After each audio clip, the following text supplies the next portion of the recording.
All right, so triple extension, just to brush up, means that the ankles extend, the knees extend, the hips extend. So if you look at like an NFL combine and a vertical jump test, all you use is triple extension, and triple extension is very well tested, but I also train triple flexion, and I'm gonna try to make these really clear. So to create the power to jump up onto a box, I can just extend and get up there, right? But now, what if I wanna be Michael Jordan, okay? So the first thing you'll see with a running 2-foot jump is that we're gonna get some slow-mo, and you're gonna see how hard I plant through ankle flexion, okay? So you're gonna see that adds to the equation. So now running in, okay? So without ankle flexion, that jump doesn't exist. Boom, right there. And now, it's not really, when I was going into that, I thought I would go on the box. I'm not trying to be a hero play like this. I'm gonna do a running 1-foot jump now. And now you're gonna see it all come together. You have the triple extension, but for a running 1-foot jump, it's now gonna add, boom, ankle flexion. In midair, I'm gonna be pulling knee flexion, and to drive it, hip flexion. So I still have my triple extension, but I'm adding triple flexion. So there's really 6 qualities. And so if I watch an athlete jump, I can always pinpoint where they're weak. It's one of those 6. So it could be triple extension for sure, but it's oftentimes for someone who weight trains and is doing triple extension, it's often triple flexion. So you'll see this in slow motion.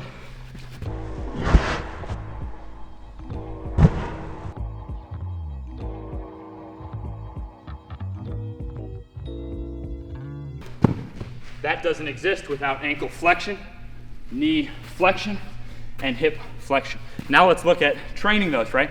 Because for triple extension, we can measure those, right? How much do you squat?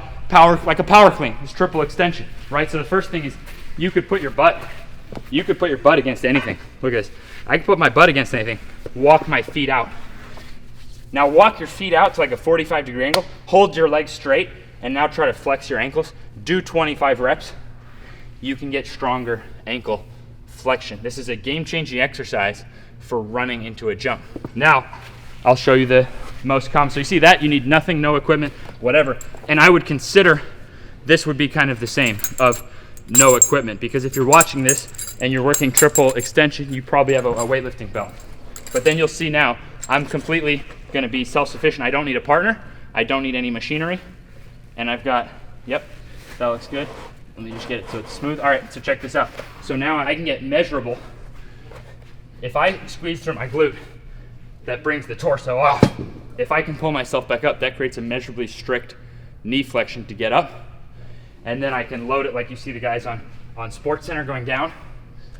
And all that scales. So I can regress this, and I would spend 12 weeks just working on that tension down. Just working the tension down, that's all we have studies on. And even just working the tension down is shown to reduce your hamstring injury by 50%, and it's really indicated for protecting the ACL. So you work there for 12 weeks. But now check this out. If you elevate your hips, you have like a poor man's glute ham raise. And now what happens when you go gradually lower? So you see the height this is, and I'm able to get the abs off and pull up, right? And then I would fight down. So now we did something, let's put both of these on there, all right? So now you see this is a little bit lower, right? And then you go even lower. So see, it's just it's the same motion, we're just using gravity. So 12 weeks eccentrics only at whatever level, then 12 weeks working lower. Once you can do it, a strict rep, flat. Now you just do 1 rep of that, and then you fight. That's when we start to work on that thing. So many people think they can't get into that. It took me 2.5 years. Hopefully this helps you and gives you some confidence that the strict rep, the abs off, shoulders staying above hip there, it took me 2.5 years to get to that. So this is pretty self-sufficient. I mean, all I need is a belt. And again, for the sake of the shoot, I don't want to mess it up. I don't use a belt. So we've already done ankle flexion and knee flexion. Now hip flexion is kind of a tougher one, because notice with ankle flexion and with knee flexion, we're getting motion in there. And to train the hip flexor with no equipment, this is pretty good ability, but there's not a lot of motion, and I do prefer motion training. So fortunately, this thing is cheap as heck. So we're gonna look at this. So here, see how easy that is? And now I really like that I can get a measurable load. So the form would be this leg straight, back glute straight, getting this above parallel. I'll count these out. 2, 3, can you count them? 4, okay, tell me when I hit 20. So everything in my system, I like to have a standard if possible, right? Like the flat, strict Nordic. So I'm 180 pounds, this is 20, okay?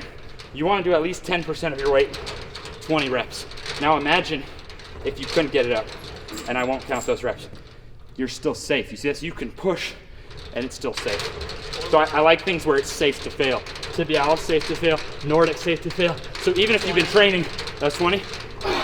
Even if you've been training your whole life, triple extension, see, you can catch these up fast because you can train all of them really hard. So for athletes, for speed, for vertical jump, I mean, the size of your hip flexor, we don't look at those in the mirror, not like, hey bro, hip flexor's looking, you know, you've been working out, like no one's doing that. It would be very weird. So no one's talking about that. But that's the number one size difference between a regular human and an elite sprinter. It's not even the hamstring. Hamstrings are bigger, glutes are bigger. Proportionally, hip flexors are the biggest in elite sprinters. And then I believe it was second is the hamstring. So you can see that you could get phenomenal at triple extension, and you could even have an explosive start, but to build up to your top speed, knee flexion, hip flexion. Maybe you have a great standing jump, but running off one foot, you can't even do it without shin splints. Tibialis raise, not to mention the secondary factor of being able to pull the ground. If you watch most guys struggling to jump off one foot, they're thudding and this leg staying straight. Watch Michael Jordan jump. Watch the best 1 foot jumpers jump. They're still running in the air. So that's all. Is you got your strength training, you got your triple extension, but there's also triple flexion, and if you actually watch your footage, you might find a weak point. You might unlock a whole new level of athleticism that you didn't know you had, and unlock a whole new level of bulletproofing that you might not even realize how good you could feel when you actually go to play sports and things like that until you address triple flexion with measurable overload.